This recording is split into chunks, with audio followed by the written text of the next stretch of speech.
বিসমিল্লাহির রহমানির রহিম। আজকে হচ্ছে 15ই মার্চ 2026। আমাদের বাংলাদেশ বার কাউন্সিল লিখিত ব্যাচের দেওয়ানি কার্যবিধির প্রথম ক্লাস, এবং আমরা আজকে দেওয়ানি কার্যবিধি শুরু করতে যাচ্ছি। আমাদের সাজেশন আপনাদের দেওয়া হয়েছে, সামনে দেখেন।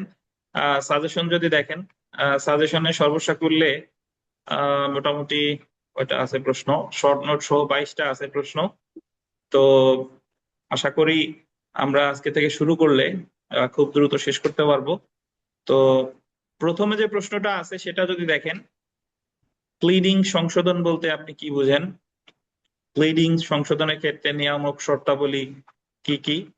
বিচার আদালত কর্তৃক রায় সংশোধনের পরে কি প্লিডিং সংশোধন করা যায়? আপিল পর্যায়ে কি প্লিডিং সংশোধন করা যায়? তো এছাড়া এই প্রশ্নের আরো একটা অংশ দেখেন, the court May at any stage of the proceedings allow either party to amend the pleadings. মূল মোকদ্দমা আপিল চলাকালে এই ধরনের প্রয়োগযোগ্যতা ব্যাখ্যা করুন। তো এই হলো প্রশ্ন। এখানে মোট কয়েকটা ধাপ আছে, এটা আমরা বিস্তারিত পড়বো ইনশাআল্লাহ। তো সবার আগে শুনেন যে প্লিডিংস বলতে আসলে কি বোঝায়, হোয়াট ইজ প্লিডিংস। দেখেন, আমরা অনেকেই এই বিষয়টা ভুল করি। যখন আপনাকে বলা হবে প্লিডিংস, তখন প্লেইন্ট এন্ড রিটেন স্টেটমেন্ট, তখন প্লিডিংস এস আসে সাথে প্লুরাল, তখন আরজি এবং জবাব দুইটাকেই বোঝাবে। আর যদি বলে প্লিডিং মানে কোনো এস নেই, তখন বোঝাবে আরজি অথবা জবাব। বুঝেন কিনা? প্লিডিংস ভাইবাতেও জিজ্ঞেস করে প্লিডিংস মানে কি, প্লিডিংস মানে হচ্ছে আরজি এবং জবাব। আর যদি বলে প্লিডিং তাহলে কি আরজি বা জবাব। জি। তাহলে এই জিনিস দুটো বুঝবেন। এখন যদি কেউ বলেন স্যার আরজি কি, আরজি হলো একটা দেওয়ানি মামলা যিনি দায়ের করেন তাকে বলা হচ্ছে কি বাদী। আর বাদী তার মামলা যে লিখিত আবেদনের মাধ্যমে দায়ের করেন সেই আবেদনটারে কি বলে, আরজি। আর আরজির প্রেক্ষিতে দেওয়ানি মামলার প্রতিপক্ষ, বাদী প্রতিপক্ষ হলো বিবাদী, আরজির প্রেক্ষিতে বিবাদী যেটা জমা দেয় এটাতে বলে হচ্ছে কি জবাব বা লিখিত জবাব, ইংরেজিতে বলে রিটেন স্টেটমেন্ট। এই আরজি এবং জবাব দুইটারে একত্রে বলে কি প্লিডিংস, প্লিডিংস।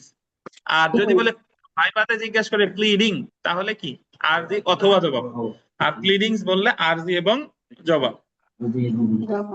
তো এই আরজি এবং জবাব বা প্লিডিং সম্পর্কে আলোচনা করেছে দেওয়ানি কার্যবিধির আদেশ 6। তো তার আগে আমার একটু দেওয়ানি কার্যবিধি রিলেটেড একটু প্রাসঙ্গিক 2-4 কথা আমি একটু বলে নিই। দেওয়ানি কার্যবিধি 1908 অনেকের কাছে, আপনাদের যারা যারা অনেকের কাছে এক ভীতির নাম, মনে করেন যে দেওয়ানি কার্যবিধি এতই ভয় পান যে এর কোনো কুল কেনারা পান না। বাট বাস্তবে দেওয়ানি কার্যবিধি খুব মজার একটা সাবজেক্ট, হয়তো অনেক বড় মনে হতে পারে, বাট আপনি এই এই সাবজেক্টটাকে আপনার কাছে সহজ মনে হবে সেটার জন্য কিছু করণীয় আছে। করণীয় হচ্ছে যে আমরা যে ক্লাসগুলো নিব এর একটা ক্লাসও আপনার মিস করা যাবে না, এবং প্রতিদিনের পড়া প্রতিদিন গিয়ে শেষ করে ফেলতে হবে।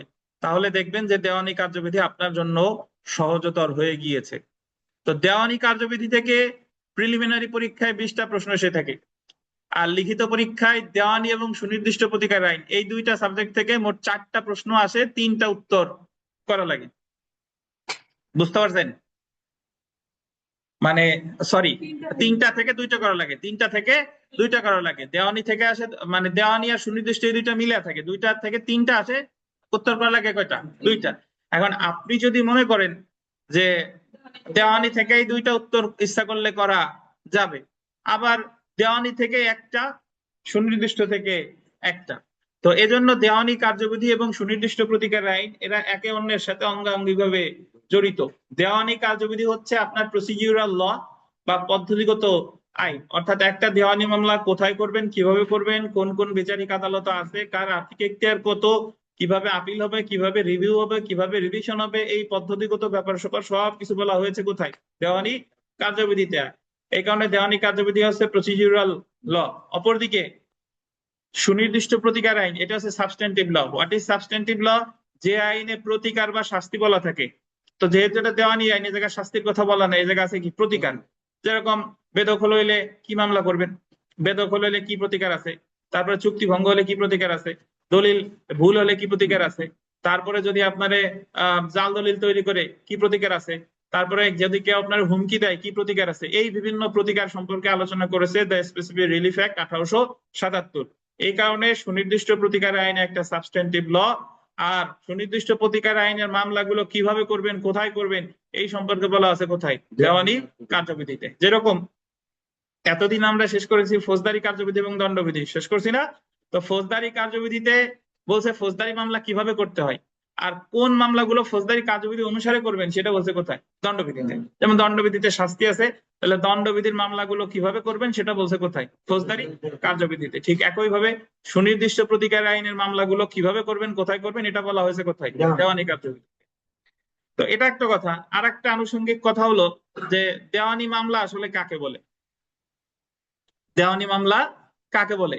দেখেন, আমরা সচরাচর জানি যে দেওয়ানি মামলা, মারামারি মামলা, চুরি চোট্টামি, মারামারি, হত্যা, খুন খারাপি, এগুলার মামলা আছে ফৌজদারি মামলা, ফৌজদারি আদালতে করে নাকি। আর দেওয়ানি আদালতে করে হলো জমি জমার মামলা। এটা হচ্ছে আইনের কোনো ব্যাখ্যা ছাড়া এমনি আমাদের সাধারণ জ্ঞান অনুসারে আমরা এটা জানি। কিন্তু দেওয়ানি মামলা আসলে কাকে বলে এটা বলছে দেওয়ানি কার্যবিধির 9 ধারায়। দেওয়ানি কার্যবিধির 9 ধারায় বলছে যে প্রতিটি দেওয়ানি আদালতে দেওয়ানি প্রকৃতির মামলা করা যাবে যদি ওই মামলা দায়ের করা সম্পর্কে নিষেধ করা না থাকে। তো দেওয়ানি প্রকৃতির মামলা ওই 9 ধারাই বলছে যে দেওয়ানি প্রকৃতির মামলা বলতে বোঝায় সম্পত্তির অধিকার, পদের অধিকার। কিসের অধিকার? সম্পত্তির অধিকার বা পদের অধিকার। এখন যদি বলেন সম্পত্তির অধিকার কি, সম্পত্তির অধিকার হলো আপনার টাকা একজন নিয়ে আর দিচ্ছে না, আপনার মোটরসাইকেল নিয়ে একজন দিচ্ছে না, আপনার একজন বেদখল করে বাড়ি থেকে তাড়াই দিছে, আপনার মালিকানা কেউ একজন অস্বীকার করতেছে, এগুলোর কি সম্পত্তির অধিকার। আর পদের অধিকার কি?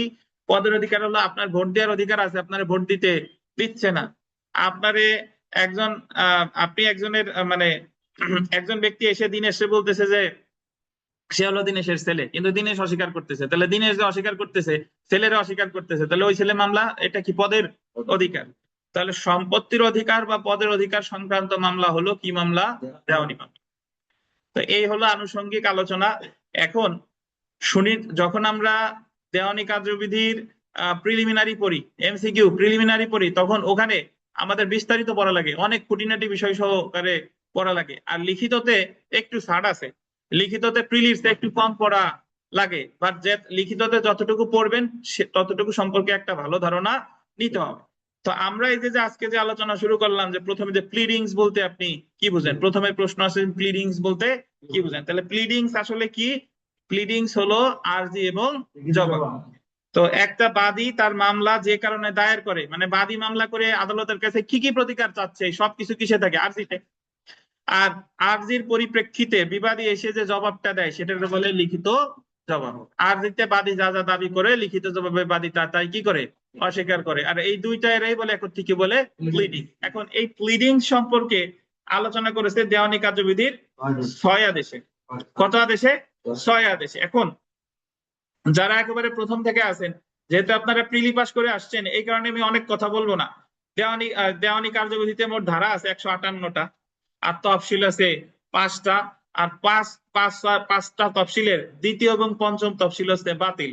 প্রথম তফসিলে আদেশ আছে 51টা, 51টা আদেশের মধ্যে কার্যকর আছে 50টা। এই 50টা আদেশের 6 নম্বর আদেশে আছে হলো প্লিডিংস। এখন যদি বলেন যে স্যার তাহলে ধারা থাকার পরেও এই আদেশ থাকার দরকার কি?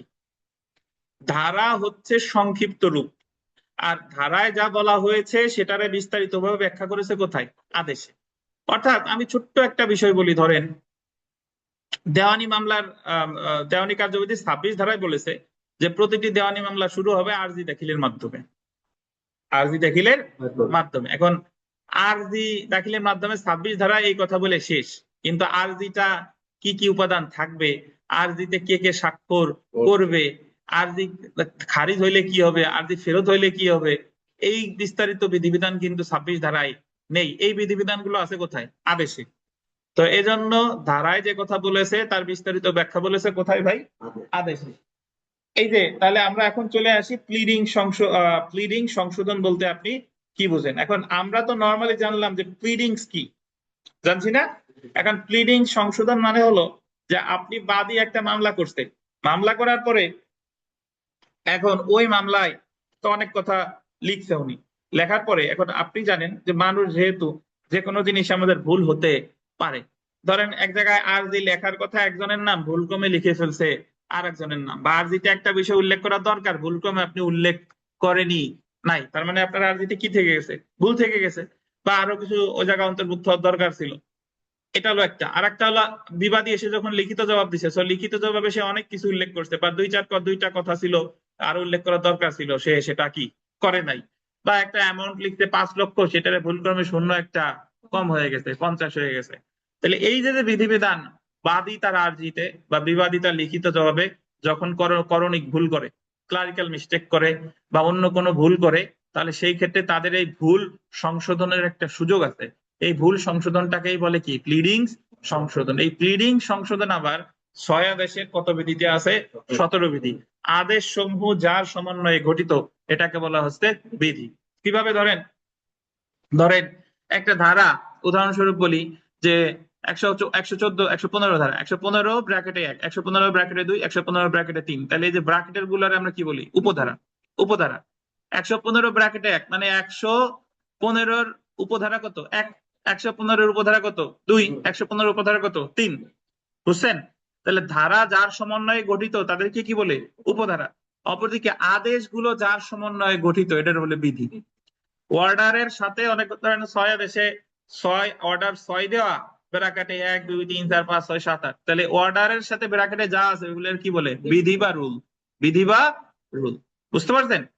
তাহলে এই যে প্লিডিং সংশোধন এটা আছে 6 আদেশের কত বিধিতে? 17 বিধিতে। তাহলে আমরা একটু পড়ি, দেখেন প্লিডিং সংশোধন।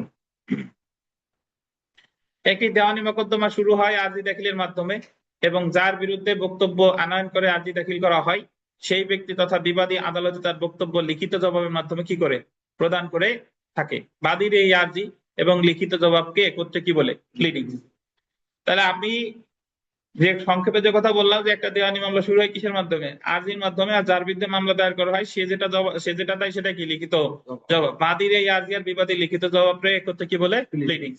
দাখিল করার সময় আরজি বা জবাবের বক্তব্য ভুলবশত লিপিবদ্ধ হয়ে থাকতে পারে, বা পরবর্তীতে কোনো নতুন ঘটনা বা দলিল আবিষ্কৃত হয়ে থাকতে পারে, অথবা সময়ের পরিক্রমায় নতুন কোনো ঘটনার উদ্ভব হতে পারে। এরূপ সকল পরিস্থিতিতে বাদী বা বিবাদী যদি সঠিকভাবে আন্ডারলাইন করবেন আদালতের সম্মুখে উপস্থিত করতে না পারে, তাহলে আদালত কর্তৃক সঠিক সিদ্ধান্তে পৌঁছানো যাবে না। আদালত থেকে কোনো পক্ষই আইনানুগ বা ফলপ্রসূ কি পাবে না?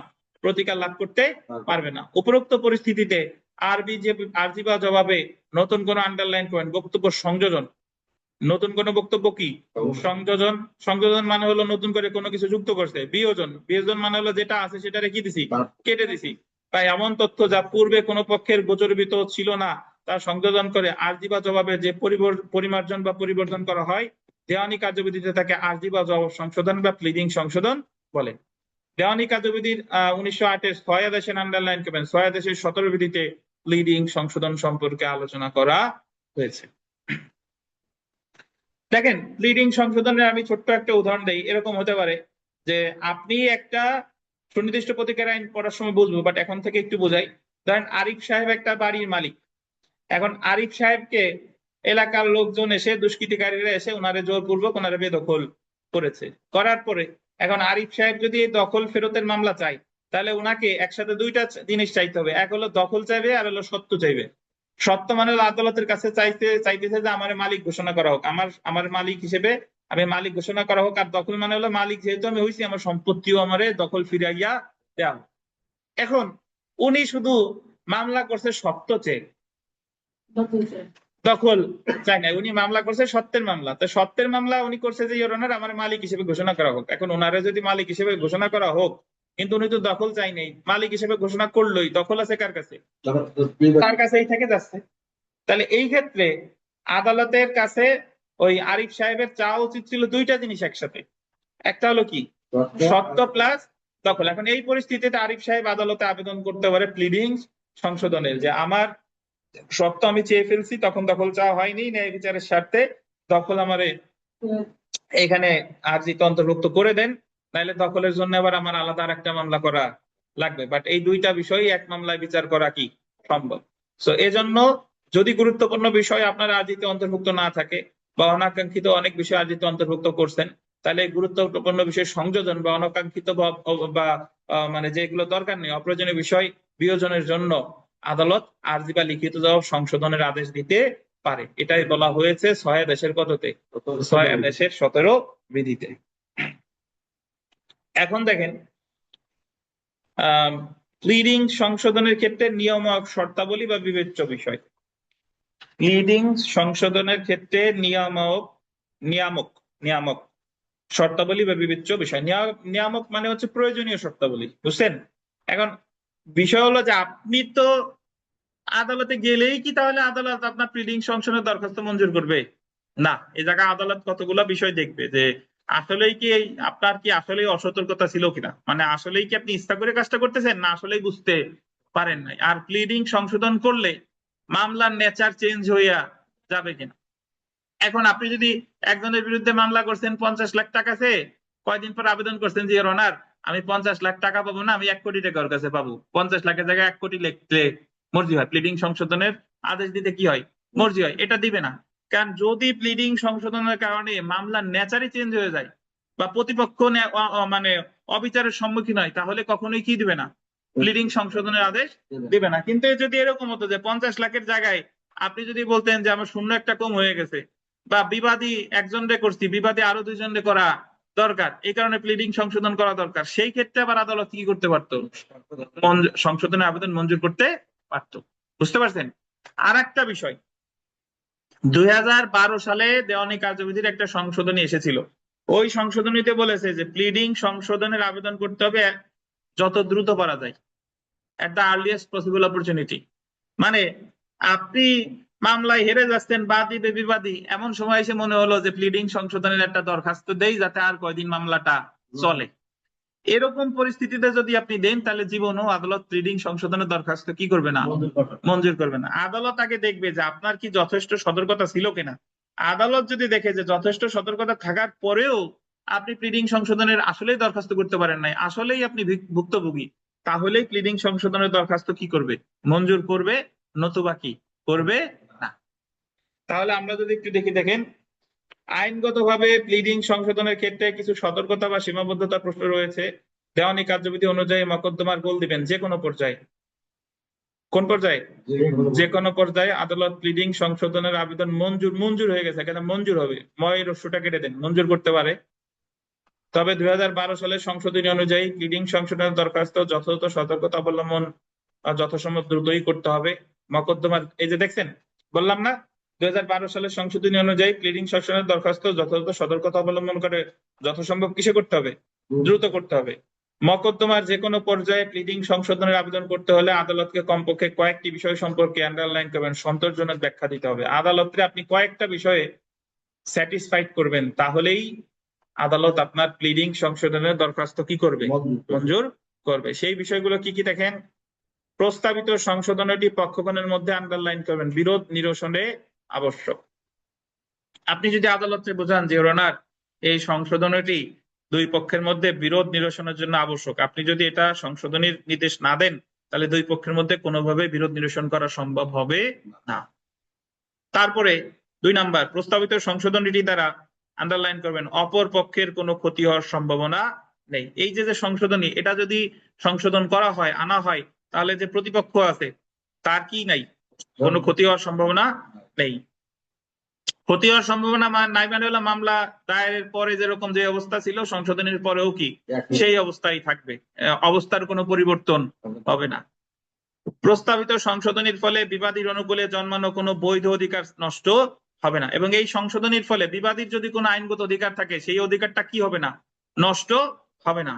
সংশোধনীটি সম্পূর্ণ ভিন্ন এবং নতুন কোনো বিষয়ের উদ্ভব করবে না। আপনি যদি সংশোধনীতে এমন কোনো বিষয় আনেন যেটা ওই মামলার সাথে সম্পৃক্তই না, বরং নতুন একটা বিষয় উদ্ভাবন করতেছে, তাহলে প্লিডিং সংশোধনের দরখাস্ত কি করবে না, মঞ্জুর করবে না। সংশোধনীটি সরল বিশ্বাসে মকদ্দমা আন্ডারলাইন করেন, বিলম্বিত না করার উদ্দেশ্যে আনতে হবে। কিসে আনতে হবে? সরল বিশ্বাসে আনতে হবে। কখন? বিলম্বিত না করার উদ্দেশ্যে আনতে হবে। ন্যায় বিচারের স্বার্থে এমন সংশোধনী আনা কি আবশ্যক। এবং আপনার সবশেষের যে বিষয়টা সেটা হলো যে ন্যায় বিচারের স্বার্থে এমন সংশোধনী আনা কি আবশ্যক।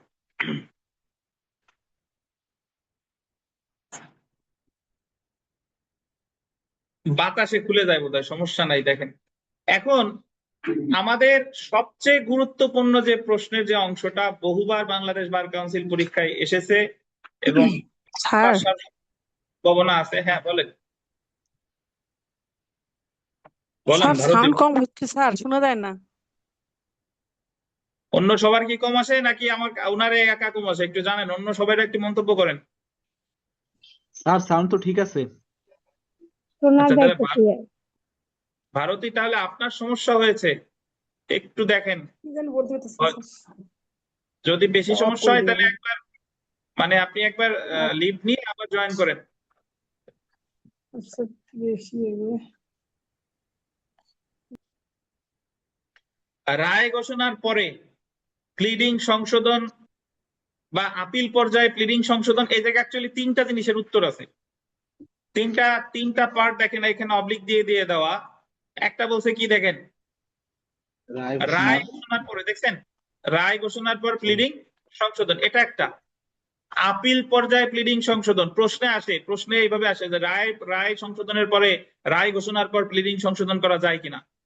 প্রশ্নে আছে যে আপিল পর্যায়ে প্লিডিং সংশোধন করা যায় কিনা। আর যে ধরনের প্রশ্ন বর্তমানে সবচেয়ে বেশি আছে, ইংরেজিতে একটা লাইন লিখে দেয়, এটা আপনি ব্যাখ্যা করবেন। তা আমরা অনেক ইংরেজি লাইন মানে ভুলে যাই, বাট ভয় পাই। এটা আসলে ভয়ের কিছু নয়। এই যে দেখেন, দ্য কোর্ট মে, মানে কোর্ট পারে, at any stage of the proceeding, মানে একটা মামলার যে কোনো পর্যায়ে, অ্যালো আইদার পার্টি, উভয় পক্ষকে অ্যালাউ করতে পারে টু অ্যামেন্ড দ্য প্লিডিং, কি করতে, উভয় পক্ষকে অনুমতি দিতে পারে আর্জি সংশোধনের জন্য। তো এই এই এই তিনটার একই, তিনটার উত্তর কি হবে এই সম্পর্কে আমরা বিস্তারিত আলোচনা করব। তো তার আগে এখানে একটা বিষয় মনে রাখেন যে প্লিডিং সংশোধনের ক্ষেত্রে ভাই একটা দেওয়ানি মামলা আমরা পর্যায়ক্রমে জেনে যাব। শুনেন, একটা দেওয়ানি মামলা শুরু হয় কিভাবে।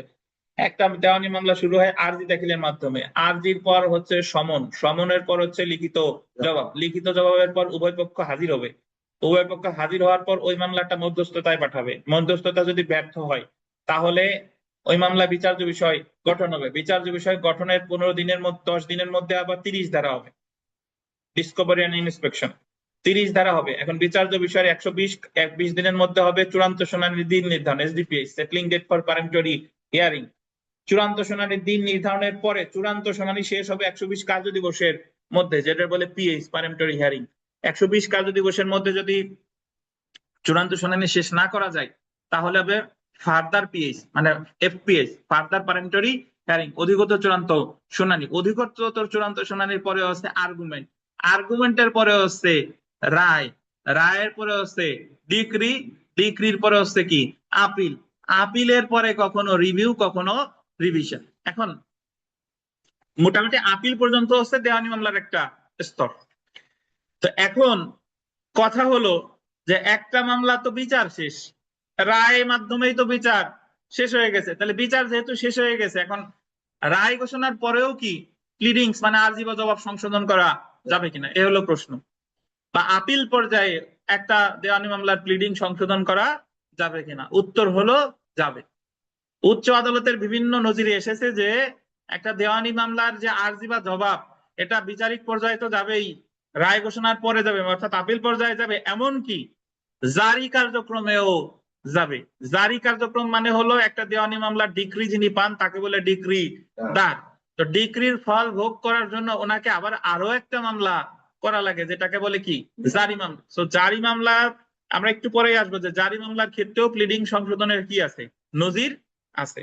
তাহলে সহজ কথা যদি বলি যে এটা পড়ার আগে যদি এভাবে আমরা সিদ্ধান্তে আসি যে রায়ের পর্যায়ে কি প্লিডিং সংশোধন করা যায়, অবশ্যই যায়। এই যে দেখেন, দেওয়ানি কার্যবিধি অনুসারে মকদ্দমার আন্ডারলাইন করবেন যে কোনো পর্যায়ে প্লিডিং সংশোধন করার আবেদন করা যায়, অর্থাৎ মকদ্দমার যে কোনো পর্যায়ে বাদী তার আর্জি বা বিবাদী তার লিখিত জবাব সংশোধনের আবেদন করতে পারে।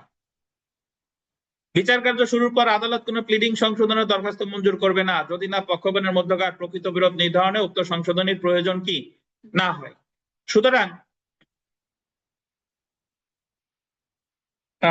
সুতরাং বিচার কার্য শুরুর পর এমনকি রায় প্রদানের পর বা আপিল চলাকালীন সময় ও প্লিডিং সংশোধনের আবেদন করা যায়। তবে এই ক্ষেত্রে দেখাতে হবে যে যথাযথ সতর্কতা অবলম্বনের পরে ও নির্ধারিত সময়ের মধ্যে প্লিডিং সংশোধনের আবেদন কি করা হয় নাই, সম্ভব হয়নি। এখন আপনি প্লিডিং সংশোধনের আবেদন করলেই যে মঞ্জুর করবে বিষয়টা কিন্তু তা না। আদালত দেখবে যে আপনি যে রায়ের পরে সংশোধনের আবেদন দিতেন, আসলে কি রায়ের আগে আপনার সংশোধনের সুযোগ ছিল কিনা, আসলেই আপনি কি বুঝতে পেরেছিলেন কিনা। যদি আদালত দেখে যে আপনি ইচ্ছা করেই রায়ের পরে আসছেন, তাহলে কিন্তু প্লিডিং সংশোধনের দরখাস্ত কি মঞ্জুর করবে না।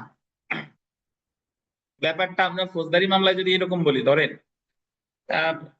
কাঠুরিয়া কাঠ কাটতেছিল এবং তার কুড়ালে সমস্যা আছে, সমস্যা নিয়েই সে কাঠ কাটা শুরু করছে। তারপরে ওই ওই কোড়াল ছুটিকে আশেপাশের একজন মারা গেছে। এখন কাঠুরিয়া যদি বলে যে আমি বুঝতে পারি নাই, হবে? হবে না। সে তো ইচ্ছা করেই ওই জিনিস নিয়ে আসছে। সে সে সরল বিশ্বাসের সুবিধা পেত কখন, যদি তার কোনো ত্রুটি না থাকতো। দেখেন, তো রাধাকৃষ্ণ বনম দ্বারকা দাস 36 ডিএলআর এডি 253, যারা এই যে উকিল হবেন বা ভাইবা দিচ্ছেন বা লিখিত পরীক্ষা অলরেডি দিয়েছেন, তাদের কিন্তু এই মামলার কথা মনে থাকার কথা। রাধাকৃষ্ণ বনাম দ্বারকা দাস 36 ডিএলআর এডি 253, এই মামলায় বলা হয়েছে আর্জি সংশোধনের আবেদন বিচার শুরুর আগে, আন্ডারলাইন কর, বিচার চলাকালে, বিচারের পর, আপিলের রিভিশনে বা আপিল বিভাগে, এমনকি কোনো কার্যধারা বাস্তবায়নের সময়ও কি করা যায়। কার্যধারা বাস্তবায়ন মানে জানেন, মানে ডিক্রিজারি মামলায়। তাহলে আরজি সংশোধন বা এটা আপিলে করা যায়, রিভিশনে করা যায়, আপিল বিভাগে, এমনকি কখন জারি মামলা চলাকালীন সময়ও করা যায়। এটা কোথায় বলেছে? রাধাকৃষ্ণ বনাম দ্বারকা দাস। এরপরে দেখেন আরো একটা মামলার রেফারেন্স, এইগুলো আপনার মনে রাখতেই হবে। কিছু কিছু মামলা আছে এগুলো আপনার লাগবে। বিমল কান্তি বিশ্বাস এবং অন্যান্য বনাম শত্রু সম্পত্তির হেফাজতকারী, শত্রু সম্পত্তির কি হেফাজতকারী 42 ডিএলআর 227। এই মামলায় বলা হয়েছে 6 আদেশের 17 বিধির বিধান এবং উচ্চ আদালতের সিদ্ধান্তের আলোকে আপিল পর্যায়ে প্লিডিং সংশোধনের আবেদন মঞ্জুর করতে কোনো কি নাই, বাধা নাই। মানে আপিল পর্যায়ে প্লিডিং সংশোধন মঞ্জুর করা যেতে পারে যদি উক্ত সংশোধনের আবেদন করা হয়, আন্ডারলাইন করবেন, ন্যায় বিচারের স্বার্থে পক্ষগণের মধ্যকার প্রকৃত বিরোধ নির্ধারণ করতে, কার্যধারার বহুত্ব নিবারণের জন্য। বহুত্ব বানানে তয়জফলাটা কেটে তর নিচে একটা ব দিয়ে দেন, তয়জফলা কেটে তর নিচে একটা ব দিয়ে দেন। কার্যধারার বহুত্ব নিবারণ করতে, বহুত্ব।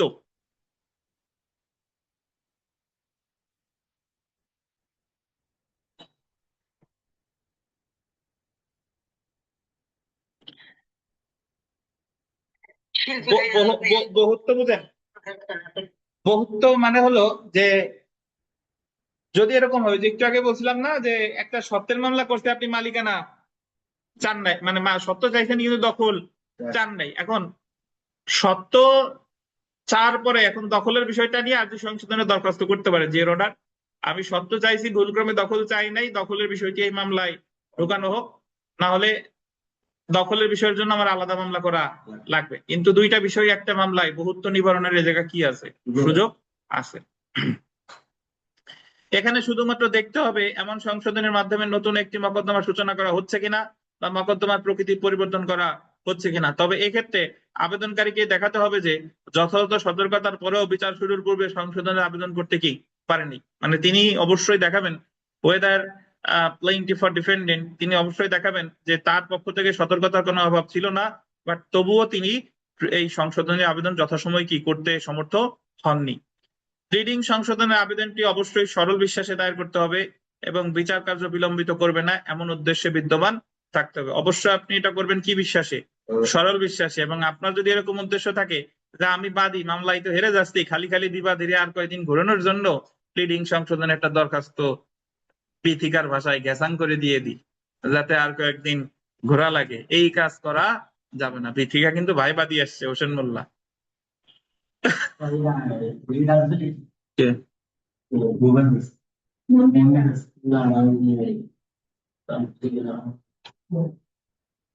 সেলিম রেজা। সুতরাং উপরোক্ত আলোচনার প্রেক্ষিতে বলা যায় যে ন্যায় বিচারের স্বার্থে আদালত মামলার যে কোনো পর্যায়ে প্লিডিং সংশোধনের দরখাস্ত মঞ্জুর করতে পারে। বুঝছেন?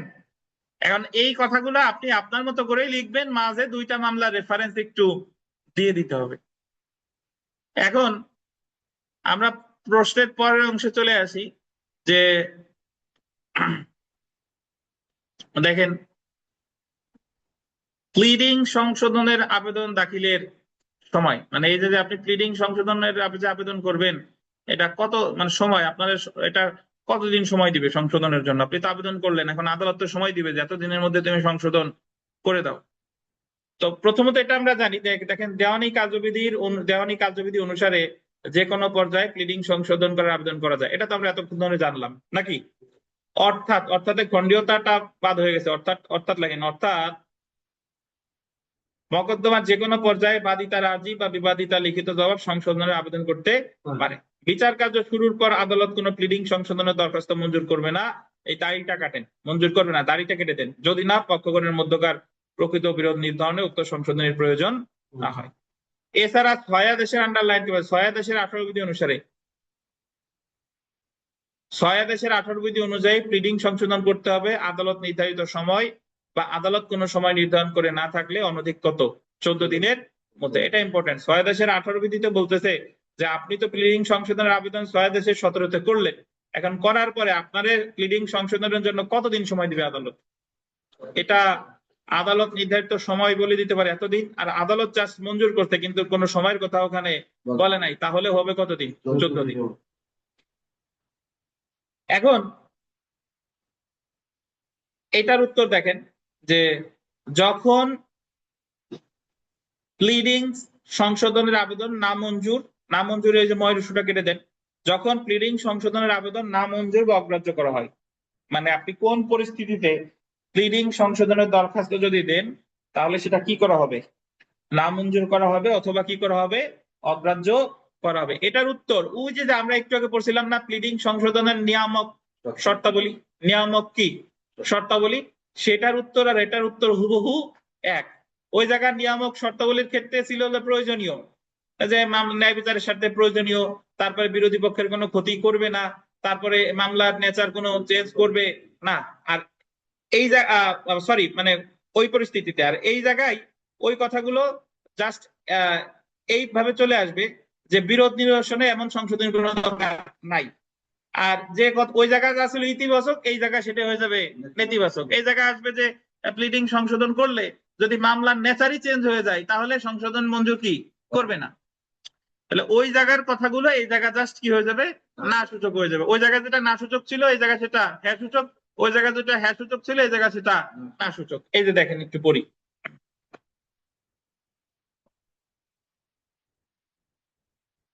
যদিও দেওয়ানি কার্যবিধি 6 বিধির অধীন প্লিডিং সংশোধনের ক্ষেত্রে আদালত অবাধ ক্ষমতা প্রয়োগ করতে পারে, কিন্তু কখন উক্ত ক্ষমতা প্রয়োগ করবে কি করবে না তা আদালতের কি বিবেচনাধীন। উচ্চ আদালতের বিভিন্ন সিদ্ধান্ত অনুযায়ী আদালত নিম্নলিখিত ক্ষেত্রে প্লিডিং সংশোধনের আবেদন মঞ্জুর করবে না। কোন কোন ক্ষেত্রে করবে না দেখেন, প্রস্তাবিত সংশোধনীটি পক্ষগণের মধ্যে বিরোধ নিরসনে কি না আবশ্যক না, মানে আপনি যে সংশোধনীটা আনছেন এটা উভয় পক্ষের মধ্যে মানে বিরোধ নিরসনে কি আবশ্যক না। প্রস্তাবিত সংশোধনীর দ্বারা অপর পক্ষের কোনো ক্ষতি হওয়ার কি আছে? সম্ভাবনা আছে। প্রস্তাবিত সংশোধনীর ফলে বিবাদীর অনুকূলে জন্মানো কোনো বৈধ অধিকার কি হবে? নষ্ট হবে। সংশোধনী সম্পূর্ণ ভিন্ন এবং নতুন কোনো বিষয়ের উদ্ভব করবে, আর ওই জায়গা ছিল ভিন্ন বা নতুন কোনো বিষয়ের উদ্ভব করবে না, আর এই জায়গা হলো কি করবে। তারপরে সংশোধনীটি মকদ্দমা বিলম্বিত করার উদ্দেশ্যে আনিত হয়, আর ওই জায়গা ছিল বিলম্বিত করার উদ্দেশ্যে আনিত কি হয়নি। ন্যায় বিচারের সাথে এমন সংশোধনীর আবেদন করা হয়নি, আর ওই জায়গা ছিল কি ন্যায় বিচারের স্বার্থে এমন সংশোধনীর আবেদন করা হয়েছে। উপরোক্ত ক্ষেত্রে প্লিডিং সংশোধনের আবেদন নামঞ্জুর বা অগ্রাহ্য করা হয়। ময় রস্যুটা কেটে দেন। উপরোক্ত ক্ষেত্রে প্লিডিং সংশোধনের আবেদন নামঞ্জুর বা কি করা হয়? অগ্রাহ্য করা হয়। তাহলে প্লিডিং সংশোধন নিয়ে আপনাদের কোনো প্রশ্ন আছে কিনা বলেন? প্লিডিং সংশোধনের মোসাবিদাও আমরা একটু পরে করবো, যে মোসাবিদা কিভাবে লিখতে হয়। বাট এতক্ষণ পর্যন্ত আমরা যা পড়লাম সেটা হলো প্লিডিং সংশোধন কি এটা পড়লাম, প্লিডিং সংশোধনের নিয়ামক শর্তাবলী কি এটা পড়লাম, কখন প্লিডিং সংশোধন করা যায় সেটা পড়লাম, প্লিডিং সংশোধনের সময় এটা পড়লাম, আর প্লিডিং সংশোধনের দরখাস্ত কখন নামঞ্জুর বা অগ্রাহ্য করা হয় এটা পড়লাম। এখানে একটা জিনিস পরে আছে, বাট তারপরে একটু লিখে নিতে পারেন যে প্লিডিং সংশোধনের দরখাস্ত 6 বিধির দরখাস্ত মঞ্জুর করুক বা না মঞ্জুর করুক এটা আপিল অযোগ্য আদেশ, সংক্ষুব্ধ পক্ষের প্রতিকার কি রিভিশন। একটু লিখে নিতে পারেন যে প্লিডিং সংশোধনের দরখাস্ত মঞ্জুর বা না মঞ্জুর সমান আপিল অযোগ্য আদেশ।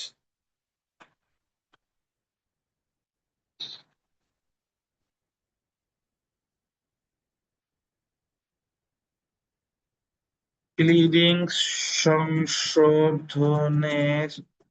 দরখাস্ত দরখাস্ত মঞ্জুর বা না মঞ্জুর সমান কি লিখবেন বলেন তো? আপিল অযোগ্য আদেশ। নামঞ্জুর সমান আপিল অযোগ্য আদেশ সমান রিভিশন।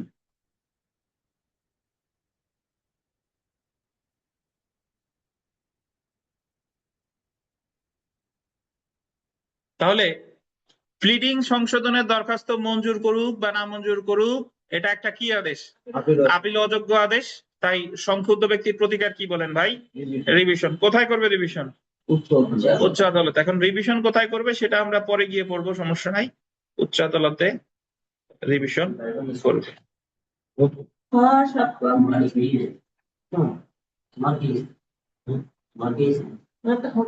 ওনারটা বাতিল হয়ে গেছে, উনি রিড করে আসছে। আচ্ছা দেখেন,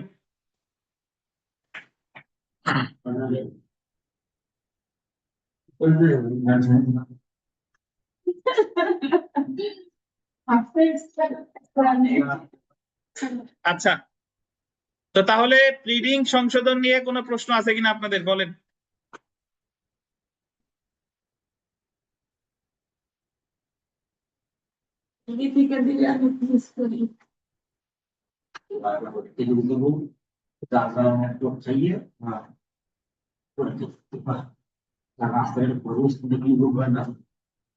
আচ্ছা এই এখানে আসেন, আমরা তাহলে আমরা একটু প্রশ্নে চলে আসি। দেখেন প্রশ্নে চলে আসি, প্রশ্নটা যদি দেখি, প্রশ্নটা একটু মিলাই, আমরা কি সব উত্তর পেলাম কিনা।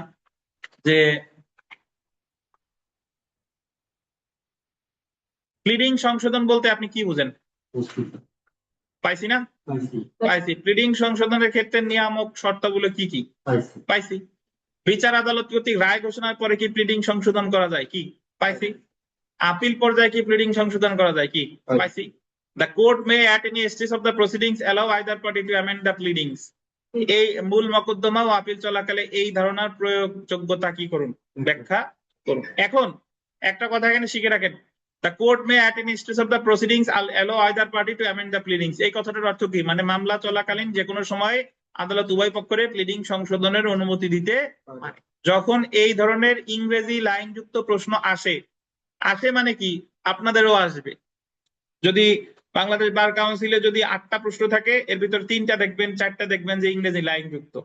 এখন ইংরেজি লাইন যুক্ত মানে হলো আপনাদের একটু কনফিউজড করার জন্য, বাট অ্যাকচুয়ালি কিন্তু প্রশ্ন সহজ। তো ইংরেজি লাইন যুক্ত প্রশ্ন যদি আসে, অবশ্যই তার আগে একটা ভূমিকা যা দেন না দেন, ইংরেজি লাইন যুক্ত প্রশ্নের একটা কি দিবেন, টাইটেল দিবেন।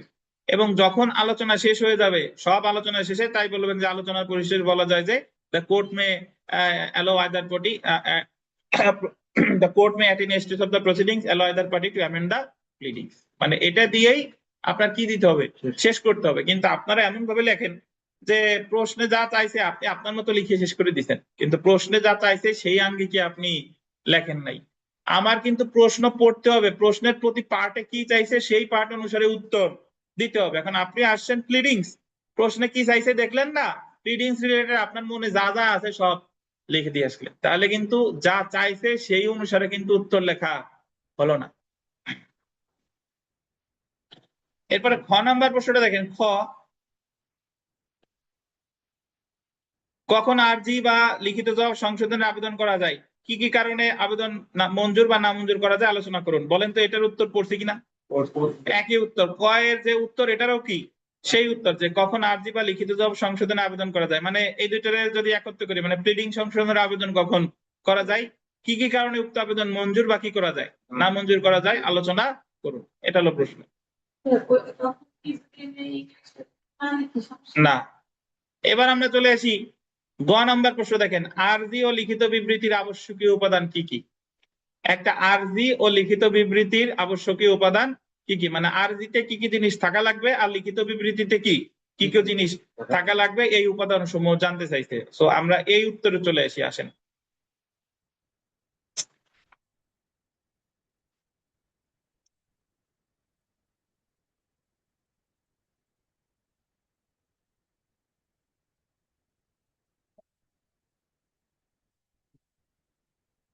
দেখেন আরজির আবশ্যকীয় উপাদান। এখন একটা জিনিস খেয়াল করেন, দেওয়ানি কার্যবিধিতে 6 আদেশে বলছে প্লিডিংস, 7 আদেশে বলছে আরজি, 8 আদেশে বলছে লিখিত জবাব। সো আরজির যে উপাদান এটা আছে 7 আদেশের 1 বিধিতে, আর লিখিত জবাবের উপাদান আছে কততে? 8 আদেশে। তো আমরা প্রথমে আসি আরজির আবশ্যকীয় উপাদান। দেওয়ানি কার্যবিধি 1908-এর 7 আদেশের 1 বিধিতে আরজির আবশ্যকীয় উপাদান সম্পর্কে আলোচনা করা হয়েছে। নিম্ন উপাদান সমূহ উল্লেখ করা হলো, যথা যে আদালতে মোকদ্দমা দায়ের করা হয়েছে তার কি নাম। মানে আরজিতে অবশ্যই আগে সবার আগে লিখতে হবে যে আদালতে মামলা করছে সেই আদালতের নাম, বাদীর নাম ও বসবাসের ঠিকানা, বিবাদীর নাম ও বসবাসের ঠিকানা যতদূর পর্যন্ত কি করা যায় জানা যায়। বাদী বা বিবাদী নাবালক বা মানসিক বেকারগ্রস্ত হলে মর্মে বেকার, এই জায়গায় বয়রস্যি হবে, বেকার না বিকার হবে, বয়রস্যি। বাদী বা বিবাদী নাবালক বা মানসিক বিকারগ্রস্ত হলে সেই মর্মে কি বিবৃতি। আদালতের এখতিয়ার আছে বলে প্রমাণিত তথ্য সমূহ, মানে আপনি কি কারণে মামলাটা এই আদালতে হবে, এই আদালতের এখতিয়ার এত টাকা এই কারণে এই আদালতে হলো, বা এই আদালত অমুক অঞ্চলে অবস্থিত এই কারণে হলো, এটা অবশ্যই দেখাইতে হবে। বাদী যে প্রতিকার হবে, প্রতিকার হয়ে গেছে, বাদী যে প্রতিকার প্রার্থনা করে কি হবে বলেন? পয়রফলাদেন, মানে বাদী এই মামলার মাধ্যমে কি প্রতিকার চাইতেছে। যে ক্ষেত্রে বাদী তার আংশিক দাবি সমন্বয় বা বর্জন করতে অনুমোদন দিয়েছে, মানে বাদী অনেক সময় বলে থাকে জোর কাছে আমি 5 লাখ টাকা পাই, অলরেডি আমার 2 লাখ টাকা দিয়েছে, আর আমি কত পাই? 3 লাখ পাই। মকদ্দমার এখতিয়ার বা কোর্ট ফি এর উদ্দেশ্যে মকদ্দমার বিষয়বস্তুর মূল্য সম্পর্কে বিবৃতি। এখানে ছোট্ট করে একটু লিখেন যে 2025 সালের সংশোধনী অনুসারে 2025 সালের সংশোধনী অনুসারে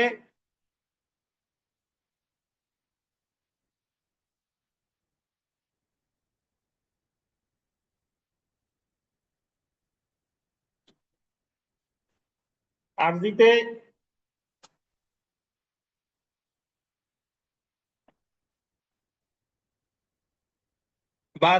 বাদী ও বিবাদী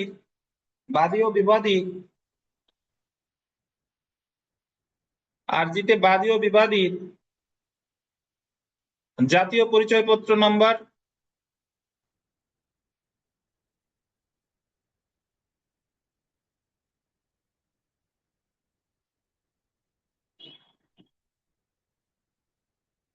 ও মোবাইল নাম্বার লিখতে হবে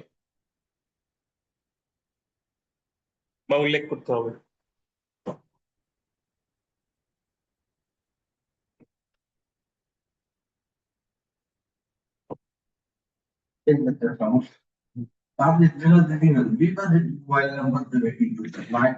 যদি না পারেন ওই জায়গায় লেখা আছে যদি থাকে, এখন বিবাদী না পাইলে তো কিছু করার নাই। আপনি তো বিবাদীর তো অনেক সময় বিবাদীর বাপের নামও জানেন না, সবসময় কি বাপের নাম জানা যাবে? যতটুকু জানা যায় সেই সেই অনুসারে দিতে হবে, বুঝছেন?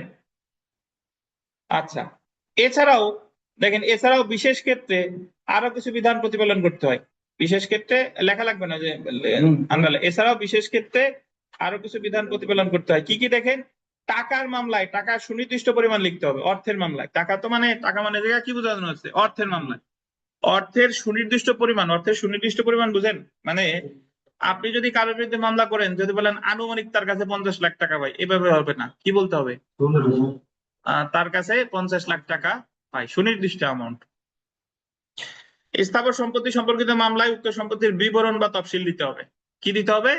বিবরণ বা তফসিল। আপনি যখন স্থাবর সম্পত্তির মামলা করছেন তখন ওই স্থাবর সম্পত্তি কোথায় অবস্থিত, কোন মৌজায়, তারপরে কত শতাংশ, এই সম্পর্কে বিস্তারিত দিতে হবে।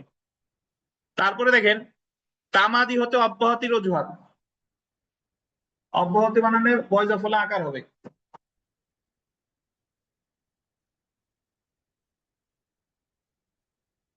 তামাদি হতে অব্যাহতির অজুহাত গ্রহণ করলে তার সুনির্দিষ্টভাবে উল্লেখ করতে হবে। তামাদি হতে অব্যাহতির আবেদন কখন করে? বাদী এসে বলতেছে যে ওনার আমার মামলার তামাদি মেয়াদ 6 মাস, 6 মাস আরো 6 বছর আগে শেষ হয়ে গেছে, কিন্তু আমি এতদিন নাবালক ছিলাম, সাবালক হওয়ার পরে এই যে 6 মাসের মধ্যে মামলা আমি করলাম। এখন কি কারণে আপনার এই তামাদি হতে অব্যাহতি যাচ্ছে? এই যে আপনি সাবালক হওয়ার পরে করছেন, বা আপনি পাগল উন্মাদ ছিলেন এই কারণে করতে পারেন নাই, মানে তামাদি আইনে 6 ধারার সুবিধা, লিগাল ডিসেবিলিটি, যে আপনি যে নাবালক উন্মাদ বা জলবদ্ধ ছিলেন এটা ব্যাখ্যা দেওয়া, যে এই কারণে আপনি নির্দিষ্ট সময়ের মধ্যে কি করতে পারেন নাই, মামলা করতে পারেন নাই। তারপরে দেখেন বিকল্প কোনো প্রতিকার দাবি করলে তা উল্লেখ করতে হবে। বিকল্প অনেক সময় এরকম থাক, ওদের বাতাসে সরে যাচ্ছে, কিছু করার নাই। অনেক সময় এরকম হয় যে ইওর অনার, আমারে চুক্তি ডিক্রি দেওয়া হোক, আর চুক্তির ডিক্রি যদি না দেওয়া হোক তাহলে চুক্তি রদ করা হোক। ভাই আটকায় দেন জায়গা, চুক্তির ডিক্রি দেওয়া হোক, আর চুক্তি যদি কি ডিক্রি না দেওয়া হয়, মানে চুক্তি বলবৎ ডিক্রি যদি না দেওয়া হয় তাহলে চুক্তি কি করা হোক, রদ করা হোক। ধরেন আমরা যখন সুনির্দিষ্ট প্রতিকার আইন পড়বো, সুনির্দিষ্ট প্রতিকার আইনের 37 ধারায় আছে যে চুক্তি আহ প্রতিপালনের মামলায় বাদী চুক্তি পালনের বিকল্প হিসেবে চুক্তি রদ চাইতে পারে। মানে বাদী মামলা করছে চুক্তি প্রতিপালনের, কিন্তু ওই জায়গায় সে প্রেয়ার প্রশ্নে লিখছে যে আমার চুক্তি, বিবাদীরা বলেন আমার জমি কিনতে, যদি আমার জমি না কিনে তাহলে তার সাথে আমার চুক্তি রদ করা হোক। তাহলে এই জায়গা আরজিতে অনেক সময় কি চাই, বিকল্প প্রতিকার থাকে। এই যে আরিফ সাহেবরা রিট করতে গেছে, ওনাদের চাওয়া ছিল 4টা, তখন বিচারপতি বলছে যে 4টা দিয়ে কাজ হবে না, যে কোনো একটা চাইতে হবে। ওনারা চাইছে যে রেজাল্ট যে হয়েছে সব রেজাল্ট বাতিল করতে হবে, সব রেজাল্ট বাতিল করতে হবে, আরো অনেক কিছু চাইছে। তখন বিচারপতি বার কাউন্সিলের লোকজন আবার বলছে যে এখন আন্দোলন করতেছে 1200, আর যদি সব রেজাল্ট বাদ দেয় তাহলে 7000 এসে আন্দোলন করবে না। তা এই জন্য আপনাদের কি চাওয়া আছে, বিচারপতি বলছে যে আপনাদের কি চাওয়া আছে সে একটা চাওয়া বলেন। তা ওনারা পরবর্তীতে ওই পিটিশন সংশোধন করে দিয়েছে যে ওনাদের চাওয়া হচ্ছে যে যারা 1200, ওই যে দ্বিতীয় রিভিউ, প্রথম রিভিউতে আসছিল রেজাল্ট, দ্বিতীয় রিভিউতে আসে নাই, এই 1200 রেজাল্ট যাতে অব্যাহত মানে বহাল থাকে, ওনারা এটা চেয়েছে। এবং সেটা শুনানি হলো কত তারিখে আরিফ সাহেব? 20 তারিখে। কোন মাসের 20 তারিখ? সামনে মাসে নাকি নেক্সট মান্থের এপ্রিল মাসে। তো এই হচ্ছে আরজির উপাদান মোটামুটি। এখন আমরা চলে আসি লিখিত বিবৃতি লেখা আছে, এখানে লেখেন লিখিত জবাবের আবশ্যকীয় উপাদান। কিসের বলেন? লিখিত জবাবের আবশ্যকীয় উপাদান।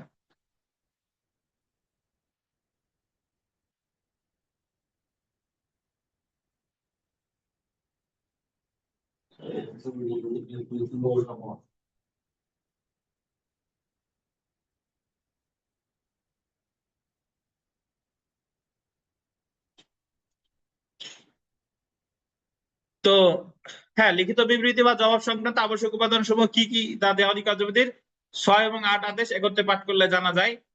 এগুলো নিম্নরূপ। সহজ কথা হলো শুনেন, বাদী আরজিতে যা যা চাইছে সব কিছু কি করতে হবে, অস্বীকার করতে হবে লিখিত জবাবে। এই যে আমরা একটু পড়লে বুঝবো, দেখেন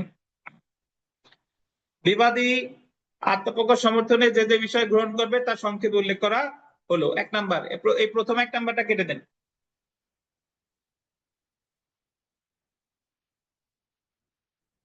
তথ্যগুলো ধারাবাহিকভাবে সংখ্যা দিয়ে উল্লেখ করতে হবে, মানে আপনি যা চাইছেন 1 2 3 4 5 এভাবে উল্লেখ করতে হবে, বুঝছেন?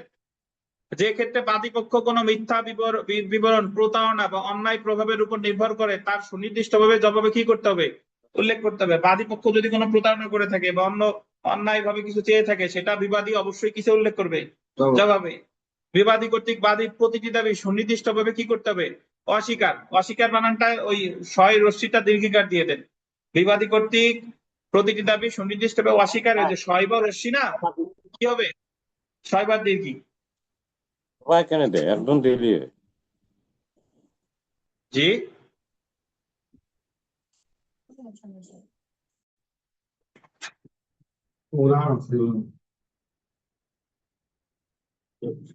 যদি কোনো দাবি বিবাদী অস্বীকার না করে তবে তা স্বীকার করেছে বলে কি হবে, গণ্য হবে। যদি সে কোনো দাবি অস্বীকার না করে, মানে অস্বীকার আরজিতে অস্বীকার করে নাই, তাহলে ধরে নিতে হবে সে ওই দাবি সে কি করছে, স্বীকার করছে। লিখিত জবাবে বিবাদী কর্তৃক সেট অফ বা দাবি সমন্বয়ের দাবি সুস্পষ্টভাবে উল্লেখ করতে হবে।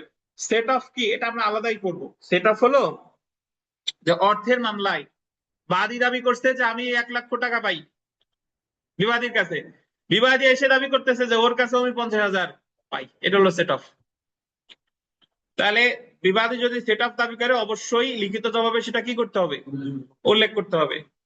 যদি বিবাদী তার আত্মপক্ষ সমর্থনের জন্য যে কোনো তথ্যের উপর নির্ভর করে তা সুস্পষ্টভাবে কি করতে হবে, বর্ণনা করতে হবে। এইগুলাই মোটামুটি লিখিত জবাবের উপাদান। তাহলে আরজির উপাদান এর ক্ষেত্রে আছে 7 আদেশের 1 বিধি, আর লিখিত জবাবের উপাদানের ক্ষেত্রে আমরা 6 আদেশ এবং 8 আদেশ দুইটা অনুসারে একত্রে পাঠ করলে আমরা লিখিত জবাবের উপাদানগুলো পেতে পারি। তাহলে আমরা প্রিলিডিং সংশোধন শিখলাম, আমরা আরজির উপাদান জানলাম, আমরা লিখিত জবাবের উপাদান জানলাম। যদি আপনাদের কোনো প্রশ্ন থাকে দয়া করে জিজ্ঞাসা করবেন।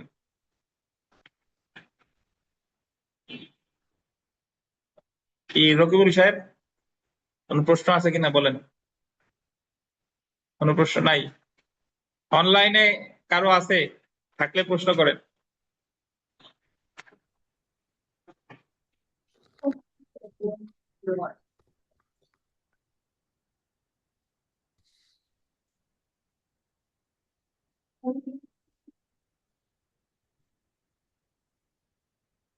ধন্যবাদ স্যার। অনেক সময়